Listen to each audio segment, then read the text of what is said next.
ভীমরুলের দংশনে বৃদ্ধের মৃত্যুর অভিযোগ চাঞ্চল্য দেবীনগরে। রায়গঞ্জের দেবীনগরে ভীমরুলের দংশনে এক বৃদ্ধের মৃত্যুর অভিযোগকে ঘিরে চাঞ্চল্য ছড়িয়েছে। ঘটনার তদন্ত শুরু করেছে রায়গঞ্জ থানার পুলিশ। বৃহস্পতিবার মৃতদেহ ময়না তদন্তের জন্য রায়গঞ্জ মেডিকেল কলেজের মর্গে পাঠানো হয়। মৃতের নাম সুকুমার রায়, বয়স ৭৫ বছর। তিনি রায়গঞ্জ থানার মারাইকুড়া গ্রাম পঞ্চায়েতের দেবীনগরের বাসিন্দা।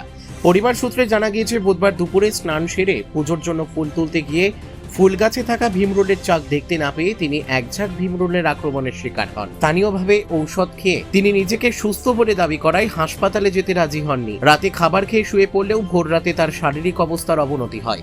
রায়গঞ্জ মেডিকেলে নিয়ে গেলে চিকিৎসকেরা তাকে মৃত বলে ঘোষণা করেন।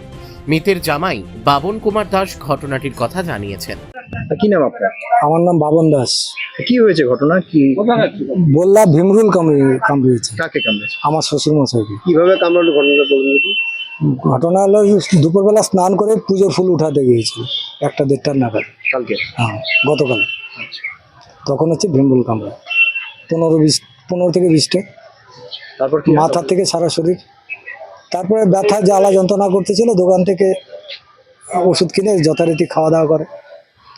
তো ঠিকই ছিলেন, রাত্রেবেলা যেরকম খাওয়া দাওয়া করে সেরকম খাওয়া দাওয়া করেছিলেন, ঠিকই ছিলেন। রাত্রি 3টে সাড়ে 3টার দিকে শরীরের অবনতি দেখে আমরা হসপিটালে নিয়ে আসি। ডাক্তার মৃত বলে ঘোষণা করি। বাড়িতে কে কে আছেন?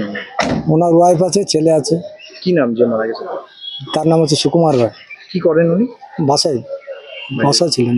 আগে কি কাজ করতেন? আগে রাজমিস্ত্রি কাজ করতেন। কত বয়স? 75+।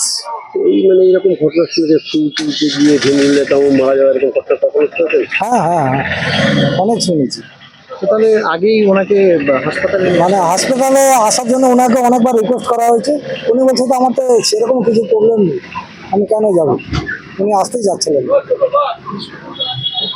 হাসপাতালে আসলে তো হয়তো বেঁচে যেত। হ্যাঁ, মনে হয়, কিন্তু উনি আসতে চাচ্ছিলেন না, ওই জন্য ওনাকে মানে খুব একটা গুরুত্ব দেয় নাই বাড়ির লোকও, যে দেখছে যে বলছে। কি নাম আপনার? আমার নাম বাবন কুমার দাস। রায়গঞ্জ থেকে রামকৃষ্ণ দাসের রিপোর্ট, কুলিক নিউজ।